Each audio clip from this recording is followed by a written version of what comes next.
अशा पद्धतीनं रक्तमोक्षण केलं की बऱ्याच वेळेला तो गुडघा जो आहे तो मोकळा होतो आणि वेदना कमी होतात.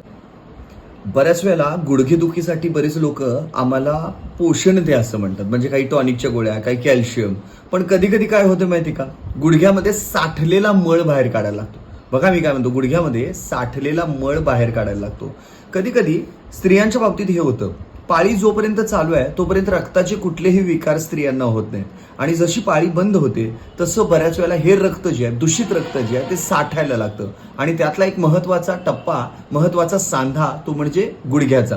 आणि मग गुडघ्यामध्ये अशा पद्धतीनं रक्तमोक्षण केलं की बऱ्याच वेळेला तो गुडघा जो आहे तो मोकळा होतो आणि वेदना कमी होतात. त्यामुळे प्रत्येक वेळी वेदना ज्या आहेत त्या कॅल्शियमनं, वेदना शमन औषधांनी आणि टॉनिकनं बरं होत नाही. कधी कधी त्या सांध्याला मोकळं करायला लागतं, आणि हा सांधा मोकळं करणं म्हणजेच रक्तमोक्षणाची ट्रीटमेंट. आणि रक्तमोक्षणाने बऱ्याच वेळेला गुडघेदुखी कमी होते.